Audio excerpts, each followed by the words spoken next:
SRF Audio. SRF 3 Fokus mit dem Yves Bossart.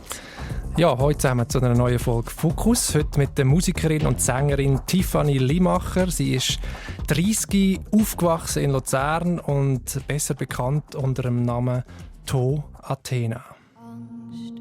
Vor allem habe ich Angst, dass etwas bricht, wo nie mich lebt. Nicht mit Schnelle, nicht mit Zeit. Vor allem habe ich Angst. That I will cross the crowded seas till I was washed up at your feet. Oh, if only you had called in advance, I'd have made up my bed for you and clean up my inner mess. Oh, if only you had. Ja, mit diesen zarten, melancholischen Klängen hat To Athena 2023 einen Swiss Music Award gewonnen und jetzt im März geht sie auf Deutschland-Tournee mit ihrer Band. Mit der Tiffany möchte ich heute über ihre Musik reden und über ihre Person, auch über die melancholische Seite, über ihre Ängste, über ihr Burnout, das sie hatte vor gut 2 Jahren, aber auch über ihre humorvolle und heitere Seite. Schliesslich hat sie früher mal Komikerin werden. Tiffany, schön bist du da. Hoi. Hoi, schön, dass ich da sein. Comedy, machst du das immer noch so im privaten Kreis? Ich glaube, das geht gar nicht ohne. Das ist etwas so Wichtiges, Lachen. Und darum, ja, das ist immer noch dabei. Wieso gehört das zu dir? Seit wann hast du das? Ich glaube, das war immer schon etwas, wo in mir, also es klingt jetzt so in mir geschlummert hat. Das ist überhaupt nicht das, sondern es ist wie einfach, Lachen ist etwas, was mir mega gut tut. Und Lachen ist eigentlich etwas, was allen Leuten gut tut. Und das habe ich, glaube ich, als Kind irgendwie schon gecheckt. Und habe darum das auch mega gerne gehabt, Leute zum Lachen zu bringen. Was machst du denn so? Ich habe gehört, du kannst gut Tiergeräusche nachher machen. Hey, ja, das mit diesen Tiergeräuschen, das verfolgt mich wirklich. Vor allem war es eigentlich nur ein blöder Witz gewesen, weil mich mal meine Familie gefragt hat, irgendwie in einem Spiel, was ist dein Talent? Und dann hat natürlich niemand gedacht, dass ich sage Tiergeräusche, aber ich habe dort damals gefunden, als ich weiß nicht, wie alt ich war, also ich kann mega gut Tiergeräusche nachmachen. Mhm. Und ich konnte es wirklich nicht gut können. Und dann hat mich alle ausgelacht von der Familie. Weil ich dachte, ich kann mega gut das Kuhspielzeug nachmachen. Ah, okay. Eine Kuh kannst du in dem Fall? Nein, ich kann es wirklich nicht. Ich musste die Kuh aufgeben. Also ich finde es nach wie vor, mein Ich von damals findet so, nein, das ist ein gutes Geräusch, aber es ist wirklich die Realität, die mir anders zeigt. Aber der Delfin habe ich gehört. Der Delfin ist nicht ja. schlecht. Hast du mal schnell Kostprobe gegeben? Also gut. Oh, warte, ich weiß nicht, ob ich das am Morgen kann, Delfin. Vielleicht so etwas. Krass. Ich habe gehört, du bist auch an deinen Konzerten zwischendurch. Deine Musik ist ja, eben, wir haben es vorher gehört, so melancholisch, da ist ein bisschen Weltschmerz drin, so ein bisschen Sehnsucht, eine feine Musik, aber zwischen den Liedern, wenn du redest und so, machst du auch Jokes und bist lustig und heiter. Wie geht das für dich zusammen, die zwei Welten? Hey, die sind irgendwie immer mehr zusammengekommen. Am Anfang habe ich wirklich auch gar nicht getraut, etwas zu sagen zwischen den Songs. Ich dachte, okay, das, was in meinen Songs erzählt wird, das bin mega ich, aber es hat mega wenig mit dem Ich zu tun, das ich quasi zeige, wenn ich einfach unter Leuten bin. Und ich habe dann wie nicht getraut, das zu vermischen, weil ich dachte, ich mache irgendetwas vom einen kaputt, also vor allem irgendwie so ein bisschen den Mut von der Musik kaputt. Mhm. Und irgendwann habe ich gefunden, weißt du was, also ich bin doch jetzt einfach mich.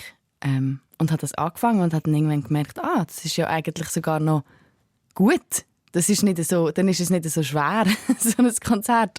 Sondern darf irgendwie auch beides haben, wie halt das Leben beides drin hat.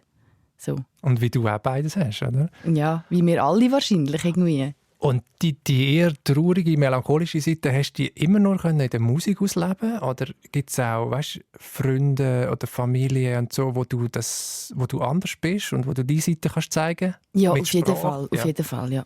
Also sicher bei meiner Familie und bei meinen besten Freunden ist das mega Platz. Und auch sonst, also ich bin auch immer wieder am entdecken, wie viel eigentlich Platz hat und wie viel man darf allen Leuten zumuten, mit Ehrlichkeit. Und das ist eigentlich etwas Schönes, dass das auf beide Seiten gehen darf. Mhm. Hilft dir der Humor und das Lachen manchmal auch, die hässlichen Seiten der Welt zu ertragen? Ist das wie ein Coping-Mechanismus, gerade wenn du die heutige Welt anschaust? Ja. Was irgendwie ein Wahnsinn ist, oder? Ja, auf jeden Fall. Also es ist wie, manchmal bin ich wirklich ein bisschen sprachlos und dann ist es mehr ein Lachen, weil ich nicht weiss, was denken. Also Verzweiflung. Also wirklich so ein bisschen, hä? Also es geht gar nicht. Ja. Wirklich, wenn man auch gerade so das Weltgeschehen gerade anschaut, finde ich es wirklich nur noch zum Lachen. Aber es ist auf jeden Fall, ja, Humor ist etwas, was mir auch hilft, irgendwie so ein bisschen die schwereren Themen zu verarbeiten oder durchzuheben. Vielleicht mehr das. Und verarbeiten ist dann vielleicht weniger im Humor. Sondern in der Musik. Ja. Ja. Und der Humor ist wie so eine Insel, wo du ab und zu zurückkommst und wo du kannst tanken und Distanz gewinnen. Aber in der Musik verarbeitest du irgendwie die schwereren Emotionen, sage ich jetzt mal. Ja, wahrscheinlich so in den Texten ja. Und dann gibt es aber auch einen Teil, wo man wahrscheinlich nicht hört, aber wo irgendwie auch für mich humoristisch ist in der Musik. So wirklich irgendwelche Sounds oder Sachen, wo ich ein bisschen schmunzeln muss, wenn ich es höre, obwohl es nicht ein Witz ist. Ja, es hat manchmal auch etwas Theatralisches, wo drinnen ist in der Musik. Oder eine Vogelstimme, die kommen oder so Sachen. Das ist sicher so. Wie hilft dir Musik, durchs Leben zu kommen? Extrem fest. Also ich habe das lange gar nicht so gecheckt, wie fest mir das eigentlich hilft. Aber Musik ist vor allem Musik, also nein, eigentlich hören und schreiben. Aber schreiben, habe ich wirklich gemerkt, ist für mich auf eine Art kleine Therapie. Und das was rauskommt, weiss meistens viel mehr, als ich denke, dass ich schon weiss. Und es ist mir jetzt schon ein paar Mal passiert, dass ich irgendwie Texte anschaue, die ich mir vor 4 Jahren geschrieben habe. Wo ich jetzt gegen das Thema am Verarbeiten bin, wo eigentlich dort schon sich gezeigt hat, wenn ich auf meine Texte gehört habe. Wow. Wo ich denke, also wie habe ich dort wegschauen, irgendwie so lange? Aber ich glaube, ich gehe mega davon aus, dass Probleme schlummern in einem und dann raufkommen, wenn sie ready sind, dass man sie handeln kann. Und manchmal dürfte ich glaube aber ein bisschen mehr auf meine Songtexte hören. Darum finde ich das mega etwas Heilendes auch, schreiben. So gut. Also eben die Fragen und die Ängste und die Sehnsucht, das, was dich irgendwie im tiefsten Inneren beschäftigt, so, man könnte vielleicht sagen unterbewusst oder halbbewusst so, findet irgendwie einen Weg über Kunst, über Musik zum Ausdruck und du mit dem Verstand und mit der Sprache selber kannst du es irgendwie gar noch nicht fassen, willst du es vielleicht auch nicht, das ist noch so ein bisschen halb verdrängt, aber in der Musik, in dieser Stimmung innen, kommt wie etwas zum Ausdruck, wo viel mehr weiss über dich, als du zum jetzigen Zeitpunkt. Ja. Oder viel mehr, als ich wissen will, habe ich das Gefühl. So ein bisschen. Es ist wie, also nicht immer, aber manchmal, wenn man Glück hat, findet man so beim Schreiben einen Draht zu sich selber, wo sonst irgendwie die Tür zu ist. Und das, was dort rauskommt, ist meistens ja wirklich etwas, wo irgendwo in einem innen schon weiss, was zu tun ist oder was man sollte, oder wo man hinschauen sollte, aber man weiß vielleicht noch nicht ganz. So gut. Jetzt schauen wir mal hin und tauchen ab in dein Leben und in deine Musik. Du bist heute 30. Du lebst seit kurzem in Zürich, bist mit dem Namen Tiffany Athena Limacher. Da kommt auch der Künstlerinnennamen her, To Athena, in Luzern aufgewachsen mit 3 Schwestern. Die haben auch alle so spezielle Namen, wenn ich das sagen darf. Ja. Athena Aida heisst eine Schwester oder Elea Orphea eine andere. Sind deine Eltern Opern- und Griechenland-Fans gewesen, oder woher kommt das? Meine Eltern sind einfach Fans von etwas etwas Extravagantem, würde ich sagen. Also die haben ein bisschen Knall, wenn es um Namen geht und vielleicht auch sonst ein bisschen im Positiven gemeint, aber die sind nicht irgendwie verankert in Griechenland noch sonst irgendwie, also ich meine, wir heissen dort doch am Ende Limacher. Alle. Das ist ja so ein bisschen lustig. Ja.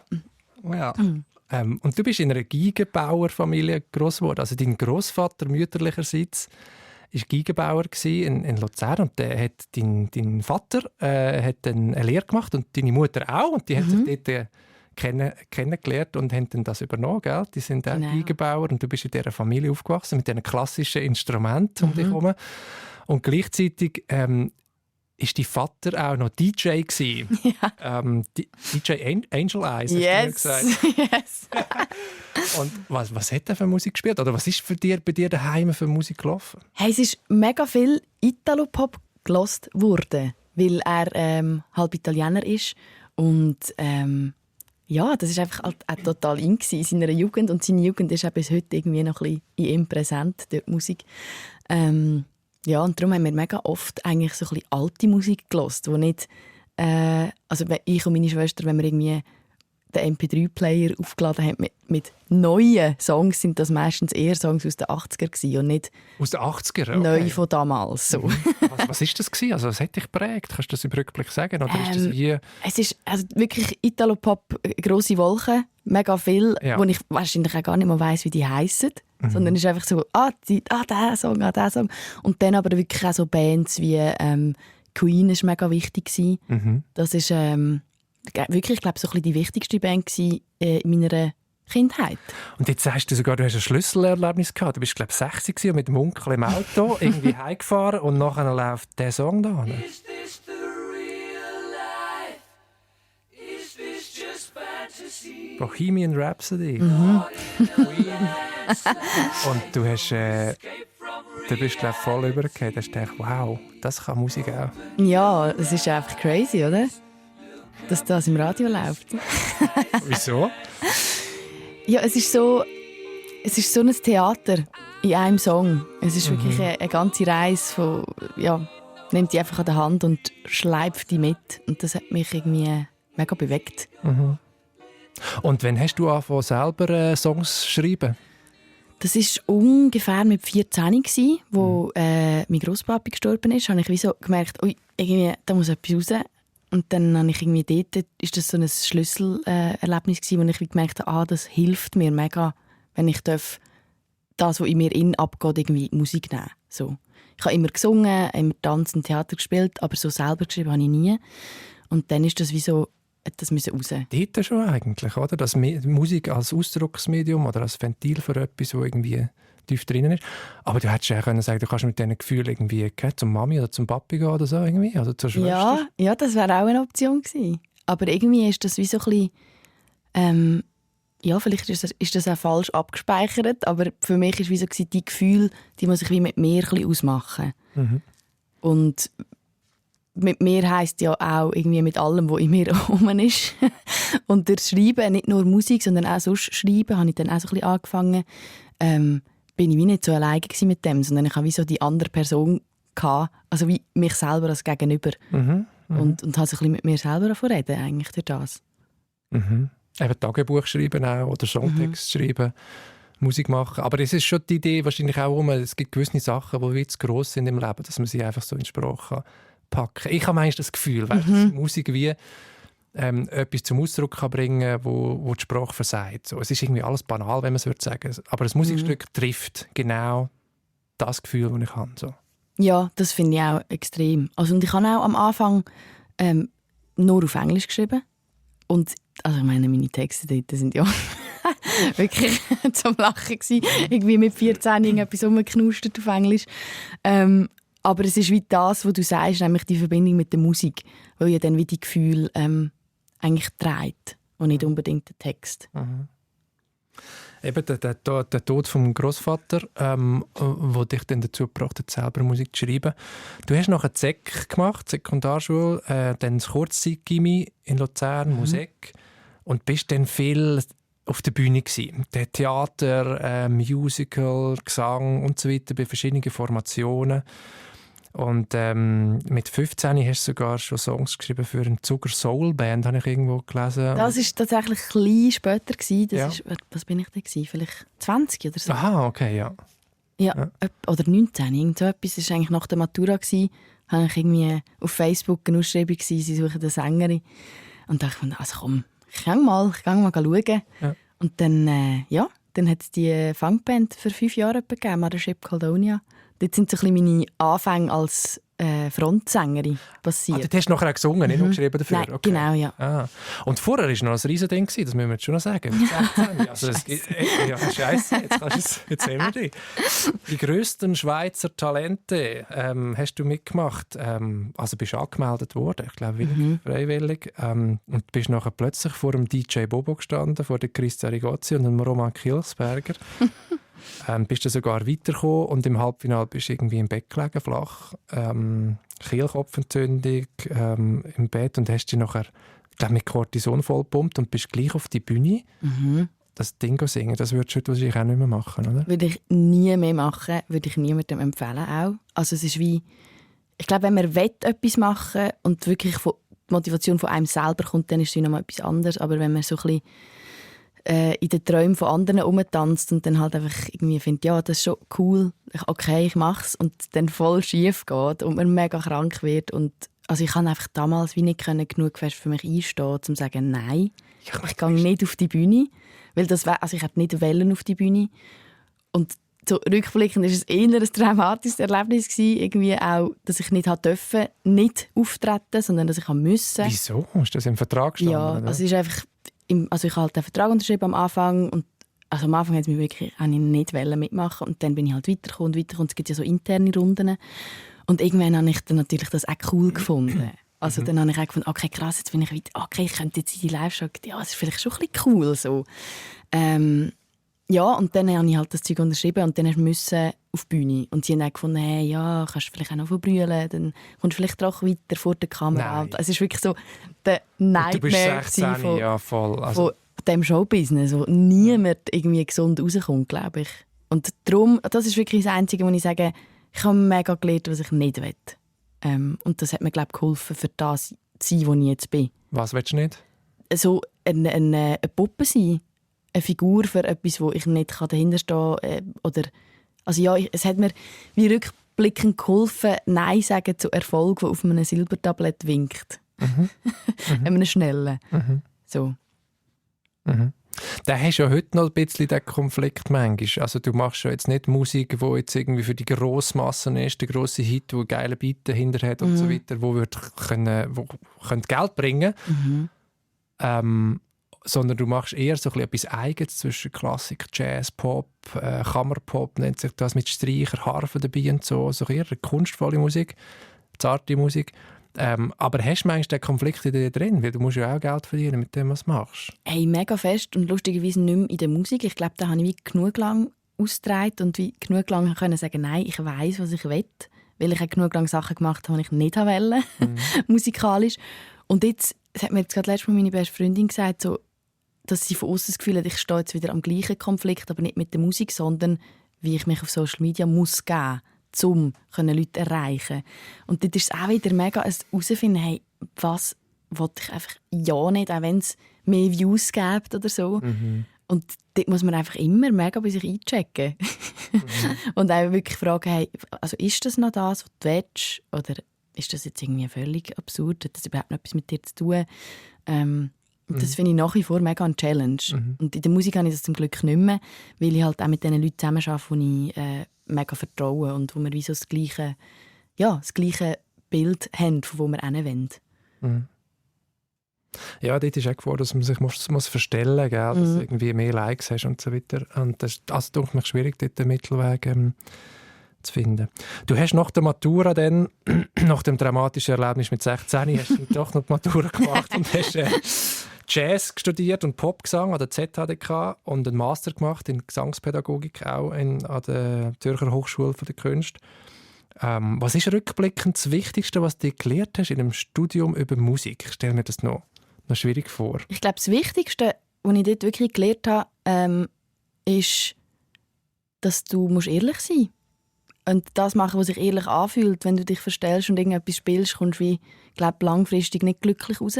Vielleicht kommst du raus im Thema Erfolg, in Anführungs- und Schlusszeichen. Aber ich glaube, mit dir selber, weiss ich nicht, wie. Also, ich habe mega gelernt, du musst mit dir selber im Reinen sein, mit dem, was du machst. Und das andere, was ich gelernt habe, ist, dass es niemandem irgendetwas bringt, wenn man einen Konkurrenzkampf kämpft. Weil am Ende des Tages, wenn du bei dir bist, machst du sowieso etwas anderes.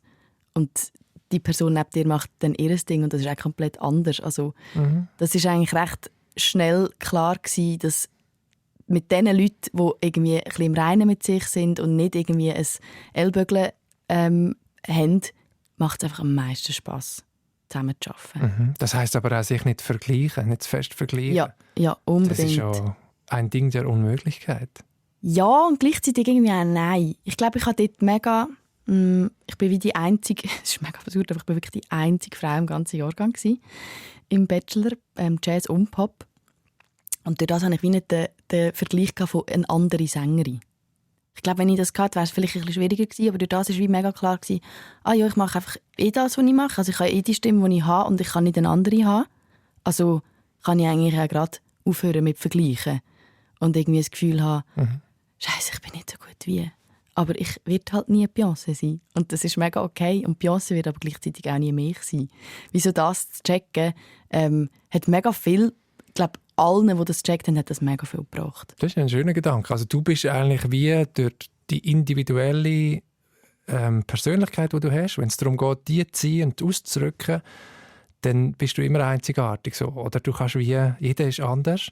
Und der Maßstab bist eigentlich du dann, oder? Ja. Also du musst möglichst näher an dich herankommen, was aber auch wieder ein Druck erzeugt, Ja, oder vielleicht extrem. schwierig ist, oder? Natürlich mega schwierig. Und vor allem in einem Studium, wo es so egoistisch ist. Also es geht immer um dich. Du musst besser werden, du musst an dir arbeiten, du übst mit dir selber. Also es ist wie, du musst eigentlich so viel hinschauen bei dir, aber wenn du dann nicht richtig hinschaust, dann bringt es wie nichts. Und das war auch ultra spannend, weißt, bei diesen Jams, die es gab. Es ist immer so die Erstsemestler, noch weiss nicht was am Umdrücken und um Sängerinnen imitieren. So. Und je länger die Leute an dieser Schule waren, je entspannter sind auch die Jams dann. Weil du halt niemand mehr hast wollen sein, weil du vielleicht gecheckt hast, du kannst ja nur dich selber sein. So. Und musst die eigene Stimme finden. Ja, Ja. mega schön. Und dann ist die Pandemie gekommen, 2020, und du hast das Studium unterbrochen für ein erstes Album, das du Ja. geschrieben hast. Aquatic Ballet. Ja, genau. Und du hast einfach, was ich mega faszinierend finde, du hast alles selber, ohne Management, ohne Plattenlabel, hast du das rausgegeben, selber produziert, zusammen mit dem Bassist und Produzent, der auch in deiner Band ist, der Linus Gmünder. Aber es ist ja verrückt. Und nachher ist ein Song daraus entstanden, «Angst», den haben wir ganz am Anfang gehört, kurz angespielt, der ist viral gegangen und hat heute irgendwie über 2 Millionen Streams. Wie hast du das geschafft in der Pandemie, wo irgendwie alle so ein bisschen gestruggelt haben und du schreibst einfach das Album? Das war das Beste, was passieren konnte, die Pandemie, für mich. Weil sie mir wieder Raum gegeben hat, den ich mir, glaube ich, nicht genommen hätte. Sonst, und ich bin dann gerade, also der Linus hat dort in Berlin gewohnt damals, und ich bin dann gerade, wo die Pandemie angefangen hat, auf Berlin, weil seine Band wäre auf Tour und ich hatte dann wie so ein bisschen die Wohnung gehütet. Aber die Tour von ihm ist dann auch abgesagt worden und am Schluss bin ich eigentlich mit ihm in Berlin gehöckelt und wir haben einfach angefangen, die Songs zu produzieren, die ich irgendwie für mich im Kämmerlein geschrieben hatte, aber einfach wie nicht, also noch nicht getraut habe, quasi diesen Schritt zu gehen von «das ist meins». So. Und durch die Pandemie ist das irgendwie alles möglich geworden, weil der Druck, den wir heute wieder haben, leider, den hat es halt nicht gegeben. Es hat niemand gewartet auf etwas. Und das hat einem eine riesige Freiheit gegeben. Also die Lehre war für dich wie eine Möglichkeit gewesen, oder etwas Motivierendes, wo dir einen Schub gibt und nicht irgendwie, wo du dich verlierst. Ja, extrem. Und es ist halt, durch dass es für alle gleich war, alle haben plötzlich nicht mit zu tun gehabt, glaube ich, ist es gerade lustig, weil in der Kultur halt, wir sind uns ein bisschen gewöhnt, ohne Geld zu leben. Wir sind uns gewöhnt, mit wenig auszukommen. Und irgendwie ist das wegen dem, glaube ich, auch eine mega Chance für uns. Weil das Leben ist wie, man hat auch vor der Pandemie nicht mega viel verdient und hat gewusst, wie man mit wenig auskommt finanziell so. Und hat dann aber in dieser Zeit quasi ultra viel machen. Du redest jetzt für die noch nicht so gross waren als Künstlerinnen und Künstler. Die anderen haben natürlich einfach kein Geld verdient, weil alles leer war. Genau, so muss man genau. Ich rede wirklich von mir damals, nach dem Bachelor, im Kaffee arbeiten, so ein bisschen unterrichten, aber wirklich so auf Sparflamme. Und durch das habe ich einfach wie gecheckt, okay, jetzt muss ich voll reingehen. Jetzt kann ich einfach machen, was ich immer wollte. Ich habe mir all meine Freunde und Freundinnen angefragt. Wir haben irgendwie die Musikvideos aus dem Boden gestampft. Und die haben wir auch selber gemacht, gell? Ja, die haben wir auch selber gemacht. Und mit Kostümen und Zeug und so. Ja, es war wirklich mega ein Teamwork gewesen, wo einfach so auch das Benzin ist von diesem ganzen Projekt heute noch, glaube ich. So zusammen etwas erschaffen, wo man allein einfach nicht kann auf die Beine stellen kann. Das war irgendwie mega schön gewesen. Trotzdem ist dann 2-3 Jahre später ist dann plötzlich alles mal zu viel geworden. Also mit irgendwie mit dem viel auf der Bühne sein und viele Sachen noch gleichzeitig machen, die Musik auch und gleichzeitig noch arbeiten nebendran, Restaurant, Cafés, Gesangsunterricht hast du glaube ich auch noch gegeben. Und dann mit 28 hast du wie einen Zusammenbruch erlebt. Ein Burnout, sagst du, Panikattacken, Tinnitus hat sich irgendwie eingestellt, Schlafstörungen, Magenprobleme, alle Krebs. Wie ist es zu dem gekommen? Hey, ich glaube, das war ganz lange ein Burn-on. Wirklich, ich glaube, über mehrere Jahre eigentlich. Also ich habe wie ab 12 Uhr habe ich meine freien Stunden immer gefüllt mit Tanzen, Schauspiel, Gesang. Es war wie immer ein Plan rum. Und dann während Covid ist natürlich, habe ich mega viel Zeit gehabt, aber auch die Zeit, ich habe nie keinen Plan gehabt, was ich jetzt machen will, sondern immer zu viel eigentlich. Und dann war das Studium fertig gewesen. Und dann bin ich das erste Mal vor einem leeren Papier gestanden und habe gemerkt, okay, ja, also jetzt muss ich mir alle Struktur eigentlich von meinem Leben, wo ich bis jetzt nur immer einfach gesäckelt bin, muss ich mir jetzt selber geben. Und das war so eine grosse Herausforderung für mich, dort nicht zu viel reinzupacken. Und zu viel gleichzeitig. Ich habe dann auch noch in Berlin gewohnt, aber in Zürich gearbeitet und irgendwie hin und her fahren, fast nur im Zug gelebt eigentlich.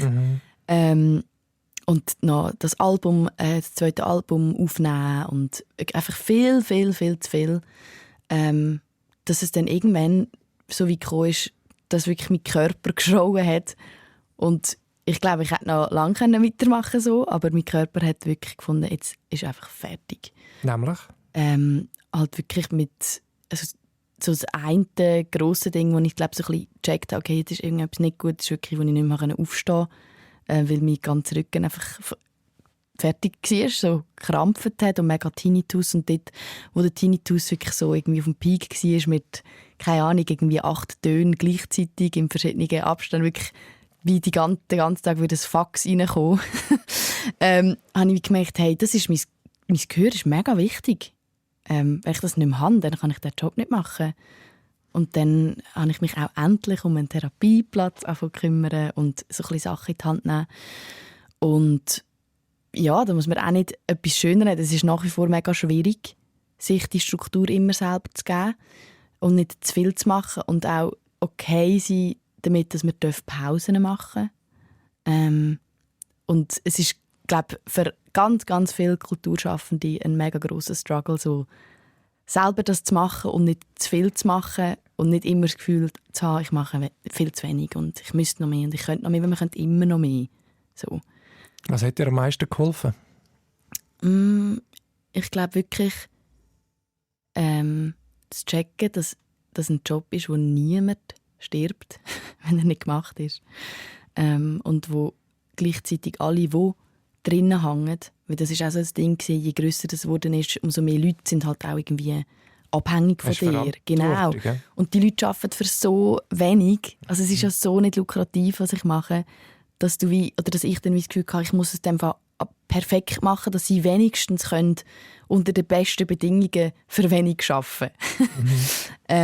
Und ich glaube, zu verstehen, dass wenn ich nicht funktioniere, all die Leute auch nicht arbeiten können, das hat mir mega geholfen. Und heute hast du aber immer, du sagst, du musst eben deine Grenzen kennen. Und es ist heute noch schwierig, auch irgendwie das ganze Finanzielle. Du hast jetzt ein Stipendium von einer Stiftung Arvore aus Basel, 4 Jahre. Das sind gut 2100 Franken im Monat.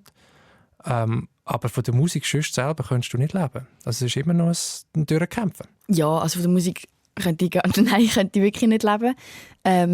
Und ich zahle mir auch nicht aus, weil ich jetzt eben das Stipendium habe. Das ist mega ein riesiges Privileg, dass ich das Stipendium habe, weil es mir erlaubt, nicht müssen arbeiten zum Arbeiten. Sonst musste ich halt immer arbeiten, dass ich Musik machen kann. Und jetzt darf ich das wirklich mal machen. Und ja, also es ist halt wirklich auch nicht die gescheiteste Idee, so eine grosse Band zu haben. Und gleichzeitig sind 9 Leute? 9 auf der Bühne, ja. Und 12 halt mit der ganzen Crew. Und das ist wie für ein Projekt, das wirklich nicht im Mainstream daheim ist, nicht die beste Idee, aber gleichzeitig eben auch die beste Idee, weil es macht halt einfach wahnsinnig Spass und das ist, die Leute sind auch einfach so toll und ich glaube, es ist auch ein bisschen mehr Pfadi als Arbeit für uns alle. Aber das Ziel ist auf jeden Fall, dass wir irgendwann dass wir einfach ein bisschen mehr verdienen und da sind wir auch dran. Und in der Schweiz geht das auch immer besser, die Gagen werden auch immer besser. Und jetzt aber mit dem Schritt auf Deutschland ist es natürlich, sind wir wieder bei Feld 1. Jetzt steht die Deutschland-Tournee vor der Tür, genau. Und ein bekanntes Lied, das dreht sich auch um mentale Gesundheit, um psychische Gesundheit. Es heisst «Es Nest». «Es Nest für meine Vögel». Die Vögel im Kopf, wenn man sagt, du hast einen Vogel oder so. Wir hören hier schnell rein und reden nachher ein bisschen über, warum für dich mentale Gesundheit auch so ein grosses Thema ist. Ein Nest für meine Vögel und ein bisschen Sand für meinen Kopf. Ein Nest für meine Vögel, wie sonst fliegen sie mir davon. Ich gehe jetzt nicht mehr weiter, ich habe mich schon zu lange gehen. Ein Nest für meine Vögel, wie sonst kann sie nicht mehr fliegen.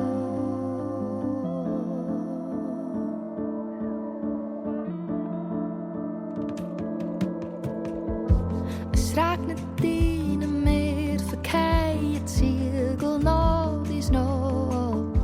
Ich kann's nicht mehr flicken, nasse Lilien trocknet nicht mehr an. Das Gleichgewicht aufgebraucht und ich lebe in jedem kleinen Schritt. Wart auf meine Erwartung, die Haltung franse langsam aus.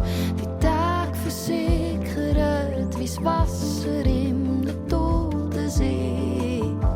Ich rinn aus meinen Wänden und weiss nicht, wer ich alles bin. Hab mich belagen, damit niemand mehr als mich muss sehen.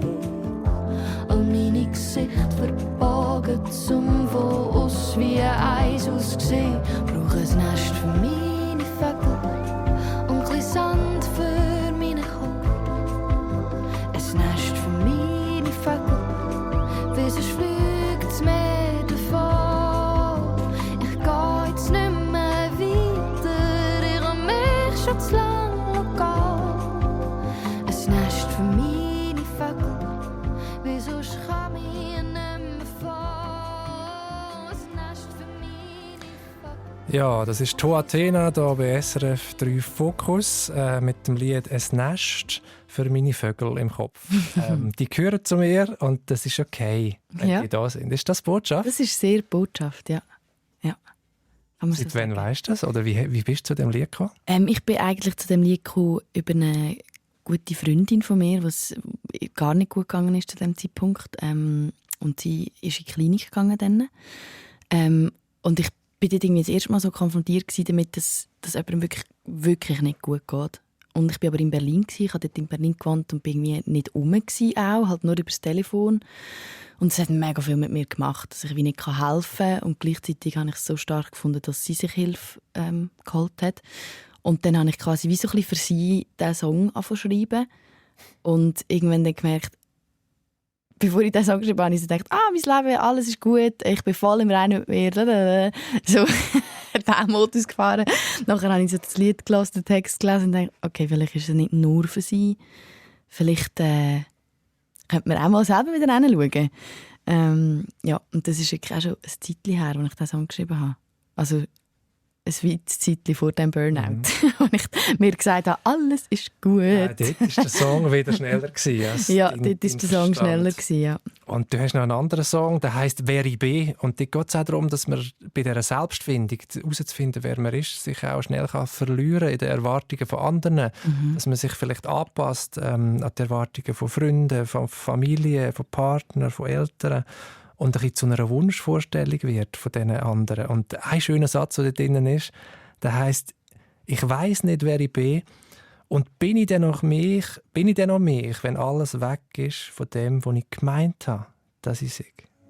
Ich weiss nicht, wer ich bin, und bin ich denn um mich, wenn alles weg ist von dem, wo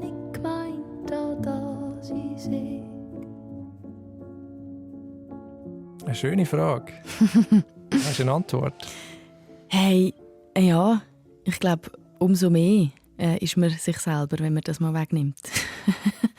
Das ist ein Satz, den mir eine andere gute Freundin, wo sie sich mal so ein bisschen gestellt hat, ihren inneren Dämonen gegenüber, hat sie wie gesagt, ich habe mega Angst, dass ich gar nicht weiss, was vorkommt, wenn ich mal hinschaue. So. Und das hat irgendwie in mir etwas angesprochen. Und ich habe gefunden, hey, das stimmt eigentlich mega fest. Und gerade auch in diesem Musikding, wo du eben immer, du musst wirklich, ich finde, mega fest mit dir immer schauen, was ist deine Erfolgsdefinition und nicht die von außen. Weil von außen gibt es immer ganz, ganz, ganz viele Meinungen und ganz viele Ratschläge. Und ja, das hat mich irgendwie dazu so ein bisschen gebracht, mal hinzuschauen, was kommt denn eigentlich alles von mir und was sind aber auch Ideen von anderen, die ich zu mir gemacht habe. Und dann ist so ein bisschen dieser Song entstanden eigentlich. Mhm. Und jetzt versuchst du die Nadis noch so ein bisschen abzustreifen, die äußeren Erwartungen, dass die Rolle...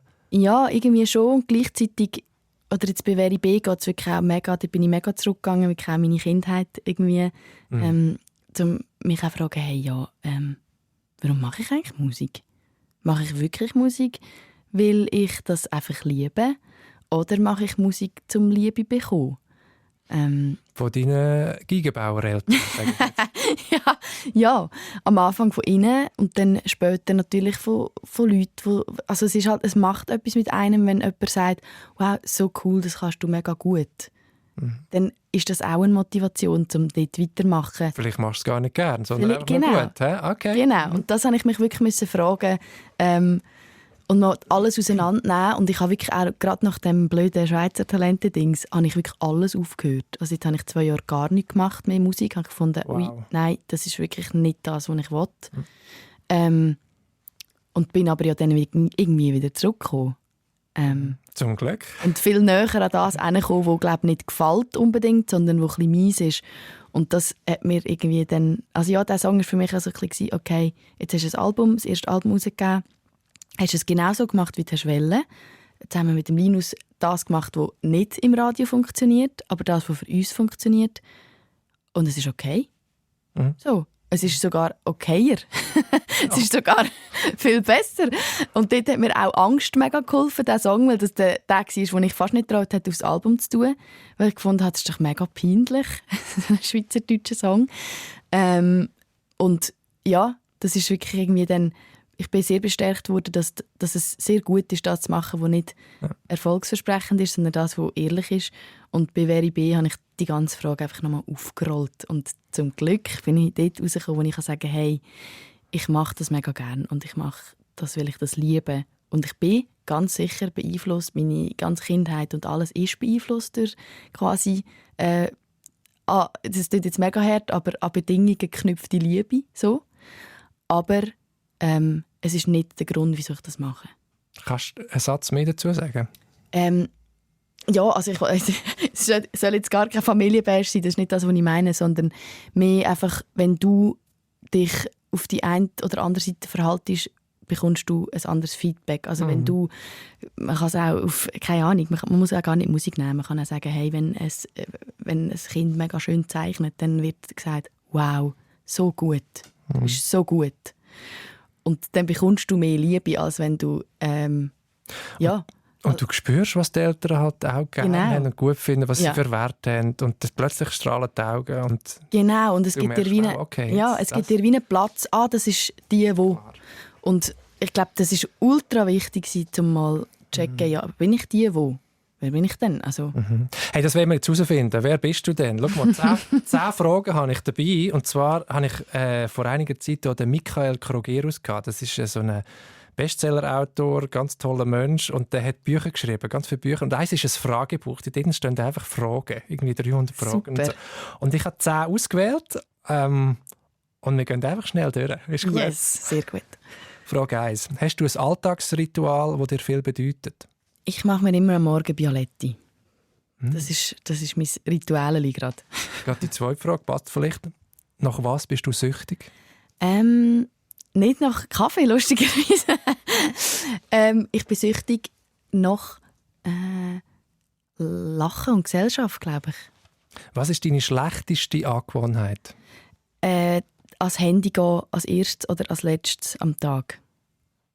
Wenn du an deine Kindheit denkst, was für ein Geruch, was für ein Geschmack kommt da rauf? So eine ganz schwierig, so einen Pinienwind irgendwie. Ja.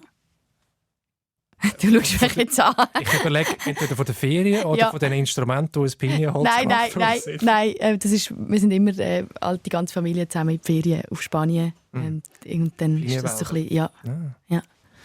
Wann musst du brüllen? Mega oft. Einfach, wenn mich etwas irgendwie berührt, wenn etwas in mir schwingt, muss ich brüllen. Das ist manchmal ein bisschen nervig. Positiv und negativ. Ja. Was kannst du deiner Meinung nach besser als die meisten von deinen Freunden und Freundinnen? Ich sage es jetzt, das, was du hören willst, Tiergeräusch. Du musst aber jetzt noch einen machen. Wir haben erst die Hälfte gehört, jetzt hast du dich selber drin geredet. Letztes Mal wollte ich einen neuen noch auschecken, ein Meersäule. Ich weiß nicht, ob ich das kann. Nein. Die sind aber sehr leislich. Nein, warte. Nein, das ist nicht gut. Warte, ich mache lieber ein Schwein. Das habe ich auch letztes Mal versucht. Gut. So gut. Nein.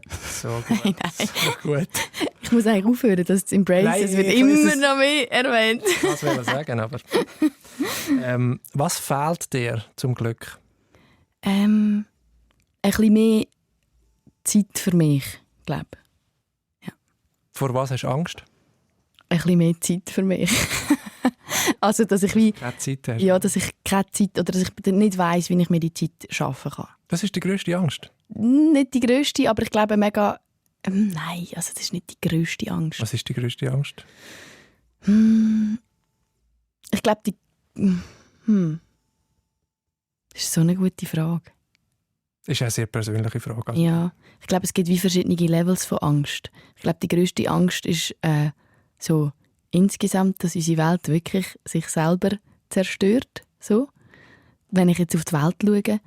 Und die andere grösste Angst ist wahrscheinlich, wenn ich jetzt mega tief persönlich grabe, allein sein und Leute zu enttäuschen. Wenn wir schon so persönlich sind. Unter was leidest du am meisten? Mit was kämpfst du immer wieder? Ich glaube wirklich gerade Social Media und wie unwichtig ich es finde in unserer aktuellen Welt und wie wichtig das es ist in meinem Job. Das finde ich wirklich sehr problematisch. Letzte Frage, Nummer 10. Wenn du dein Leben müsstest beschreiben mit nur einem Wort, was wäre das für ein Wort? Oh. Das ist eine schwierige Frage. Das ist eine ganz schwierige Frage. Du kannst auch einen Akkord sagen. Wenn ich mein Leben beschreiben müsste, in einem Wort.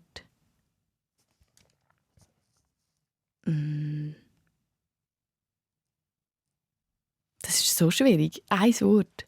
Ich würde mal ein Wort sagen und log das mal ein, aber es ist wahrscheinlich nicht das richtige Wort. Ja. Diffig. Diffig? Ja. Das heisst geschwind, schnell, effizient?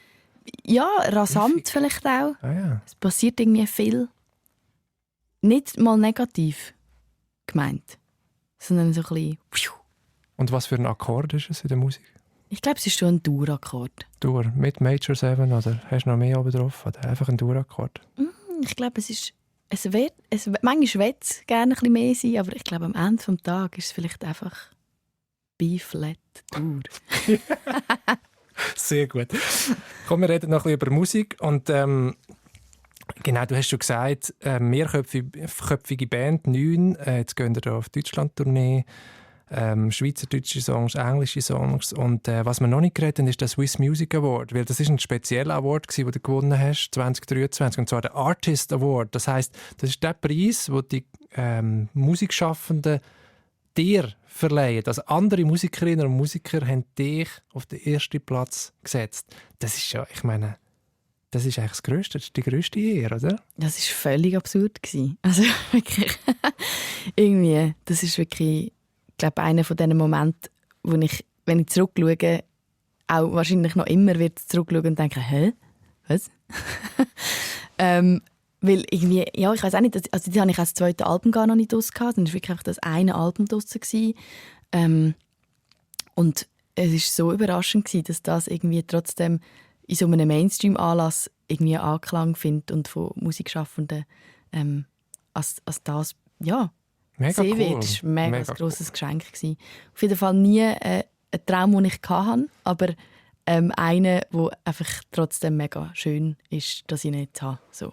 Das macht extrem viel Mut, das kann ich mir vorstellen, oder? Mhm. Mega viel Wenn Mut. die Kolleginnen und Kollegen aus der Szene dir sagen, du bist genau so, muss man es machen, ist ja mega toll. Nein, es war mega, wirklich auch wieder eine Motivation gewesen, die die Kerbe geschlagen hat, von einfach ehrlich sein und einfach machen, was man selber denkt, ist das Richtige und nicht zu fest sich beeinflussen und dann kommt es schon irgendwie gut. Jetzt möchte ich aber gleich noch verstehen, das Handwerk von Musik machen. Also du hast vorhin gesagt, Musik ist wie so ein Weg, etwas auszudrücken, was sonst sehr schwierig ist. Auszudrücken durch Wort oder so, durch das Gespräch. Und wie geht das genau? Weißt? Also wie kommst du zu deinen musikalischen Ideen? Ist da zuerst ein Text, ist eine Melodie, ist es Akkordgerüst? Entsteht das beim Laufen, draussen beim Spazieren, unter der Dusche? Oder ist es im Bandraum, wenn du auf die Taste drückst? Hey, es ist, glaube ich, alles zusammen von dem, was du jetzt gerade gesagt hast. Es ist immer ein bisschen anders. Also ich habe sehr viele Ideen kommen wirklich einfach irgendwo und dann nimmst du kurz das Handy vor und nimmst das auf, manchmal sogar im Schlaf. Aber am nächsten Tag, wenn es los ist, gar nicht mal so gut ist. Aber ja, das ist mega etwas, was ich viel brauche, so mein Handy zum Ideen festhalten. Ganz kleine, das können auch nur 3 Sekunden sein von einer Melodie oder ein Wort in Verbindung mit einer Melodie oder so. Und dann ein anderer Weg ist wirklich über das Klavier, hocke ich einfach hin und fange einfach mal an. Und gehe dann viel mehr aus der Musik irgendwie und dann noch einen Text dazu schreiben. Es ist immer so ein bisschen verschieden, wie ich die Songs schreibe. Und Englisch und Deutsch? Wie Englisch und Deutsch ist eigentlich gerade, wie es kommt. Also es ist wie meistens, wenn ich einen Song schreibe oder ein Songgerüst irgendwie am Basteln bin, kommt irgendeine Sprache, also irgendeine Melodie hat einen Text, der vielleicht aber auch nur Kuderwelsch ist, aber trotzdem entweder Schweizerdeutsch oder Komisch, Englisch ist. Und dann bist du irgendwie, dann gehe ich einfach mit dem, dann fahre ich mit dem. Irgendwie. Also es ist eher etwas, es passiert mit dir. Es ist wie so... Ja, eher. Also es klingt alles so irrational. Es kommen Ideen, ich sitze ans Klavier, ich gehe mit und so ist es, oder? Ja, ich finde schon. Du musst ja gleich in die Stimmung reinkommen, oder geht das nicht Ja immer? und nein. Also ich habe das immer gedacht, du musst von der Musik geküsst sein, sonst kommt da gar nicht. Aber du kannst mega üben, kreativ zu sein. Und du kannst dich auch einfach, das klingt jetzt hart, aber zwingen. Wie? Du sagst einfach, hey, ich mache jetzt... Das ist etwas, was mir mega hilft. Ich mache eine Songwriting-Woche, wo ich jeden Tag einen Song geschrieben habe. Am Ende des Tages. Und dann gehe ich wirklich so ein bisschen bürozeitenmässig, fange ich morgen an und höre dann aber am 5 Uhr auf und darf nichts mehr daran machen. Und das ist dann der Song vom Tag. Und dann mache ich quasi meine Skizze, nehme das auf, bastle ein Demo und höre es dann ein bisschen später. Und es darf wirklich schlecht sein. Ich glaube, das ist... Also die Kreativität braucht Disziplin und ganz klare Regeln. Also du stehst eben von 9 bis 5 und dann rührst du das Zeug rein, gehst raus und dann aber entsteht es. Also du brauchst das Korsett ein bisschen. Mir hilft es mega, dass ich mir die Räume schaffe, wo ich auch gesehen habe, ein Song schreiben ist ja eigentlich der Kern von meiner Arbeit. Ja. Und nicht das, was nebendran noch... Genau. Und dann hilft es mir wirklich, mich so quasi wie in ein Korsett zu drängen und zu sagen, okay, am 5 Uhr muss jetzt der Song vom Tag fertig sein und zusätzlich muss ich ihn noch jemandem schicken, dass ich quasi wie so ein bisschen Druck habe. Und das habe ich jetzt schon ein paar Mal gemacht mit irgendwelchen anderen MusikerInnen, sagen, hey, okay, wir schreiben die Woche jeden Tag einen Song und dann schicken wir uns gegenseitig unsere Skizzen am Abend, dass wir wirklich so ein bisschen eine Deadline haben. Ja. Und mir hilft das extrem. Ja, das glaube ich auch. Also wenn man selbstständig ist, ist das irgendwie das Schwierigste, oder? Ja. Jeden Tag wieder vor die leere Leinwand oder vor das leere Ding und etwas machen. Lass uns noch ein bisschen über das Theater reden oder das Theatralische. Du hast schon gesagt, eben beim ersten Album, die Videos, die haben er selber gemacht, dann Bühnenkostüm, vielleicht muss man sich das mal anschauen, die es nicht kennen auf YouTube. Die Albumcovers, das hast du zum Teil selber zeichnen. Also, du bist extrem vielseitig begabt und du hast das Verkleidung und das Rollenspiel, das Theater, du bist ein grosser Fan von der Serie Bridgerton und Moulin Rouge habe ich irgendwie gelesen. Also so, woher kommt das? Die Idee für, eben, du hast jetzt vorher gesagt, dass sich selber sein. Aber irgendwie hast du auch ein Faible dafür, etwas zu spielen, eine Rolle zu sein, oder? Ja, auf jeden Fall. Ich liebe das. Also ich liebe mich verkleiden. Das finde ich etwas, habe ich schon immer das Beste gefunden. Ich habe wirklich manchmal auch, es hat mich schon mal jemand das gefragt, und dann ist mir eine Erinnerung aufgekommen, wo ich wirklich einen Tag lang einfach in der Primar als Bub in die Schule bin und gesagt habe, ich bin ein Austauschschüler. Und so, dann haben wir unseren Lehrer verarschen. Und ich glaube, wir haben es wirklich geschafft, weil es ist dann einfach so, ich habe das immer so cool gefunden. Ich habe auch Perücken so etwas Tolles gefunden, dass man so kann. Woher kommt das? Ich weiss es nicht. Einfach so Ausflüge in andere Leben, die nicht das eigene sind. Das habe ich finde ich nach wie vor mega lustig. Ja. Und ich glaube, dort ist auch, durch das ist auch so ein bisschen das in meiner Musik. Ich habe irgendwann gecheckt, hey, das, was ich ich wollte früher Schauspielerin werden und dann eine Zeit lang Musical-Darstellerin. Und dann habe ich gemerkt, nichts von dem lässt mir so viel Raum, was Kreieren anbelangt, wie eigentlich Musik machen. Weil dort darf ich die Musik selber schreiben und Texte selber schreiben. Und ich kann das ja eigentlich voll mit dem verbinden, was ich auch cool finde, nämlich dem Theatralen und dem Spielen und irgendwie etwas darstellen. Mhm. Und das ist vielleicht auch eine Form von Selbsterkenntnis, gross gesagt. Weißt, wenn man in andere Rollen schlüpft, entdeckt man eine andere Seite von sich oder lebt sie aus. So. Ja, das auf jeden Fall. Ja.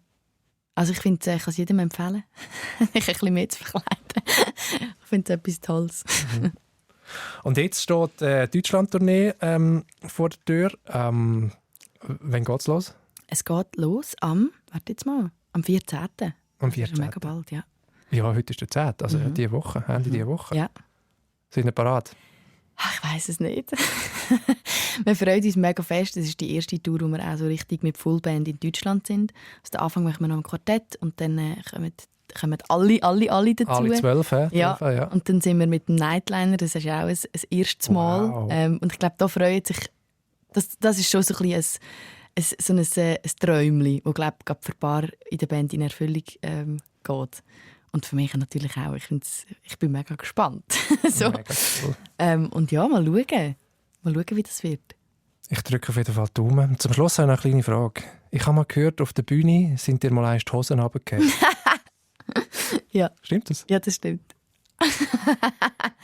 Das war immer ein Musical. Ich bin zum Glück wirklich nur so, ich bin irgendwie so 12. Voll runtergefallen? Ja, voll runtergefallen. 12? Ja gut, okay. Ich war irgendwie 12 und bin nicht zuvorderst, sondern so die zweite Reihe im Ensemble. Und so bei den Schlussnummern, inklusive der Jazzhand, die am Schütteln sind, macht so frutsch. Meine Hose und ich auch so, oh mein Gott. Schaust, dass das nicht passiert in Deutschland. Ist gut. Ist gut. Das mache ich. Ist gut. Danke für das schöne Gespräch. Schön, ja, danke dir. Jetzt hast du noch einen Songwunsch. Beatles oder Gina E.T.? Gina E.T. Gina E.T. Ja, dann gehen wir mit dem raus. Das sage ich schon mal noch einmal danke. Auch euch fürs Zuhören und die den Anfang verpasst haben von dieser Sendung «Fokus» mit Tiffany Limacher. Die ganze Sendung gibt es auf srf.ch/audio. Überall dort, wo es Podcasts gibt. Mein Name ist Yves Bossart. Schön, dass ihr dabei gewesen und bis bald.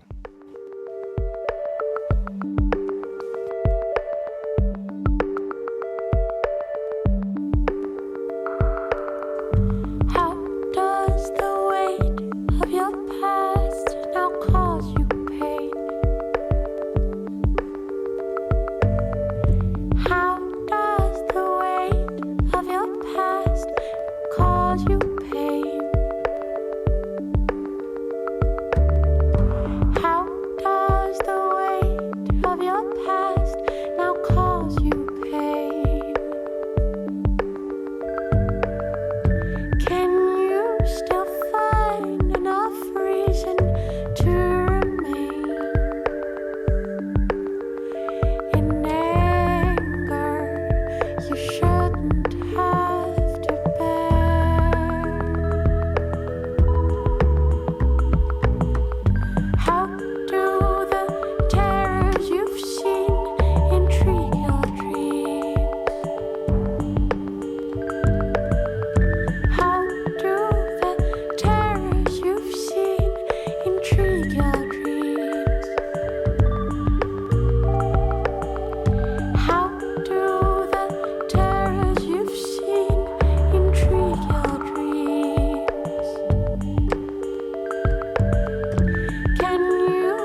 Das war ein Podcast von SRF. Produziert im Auftrag der SRG.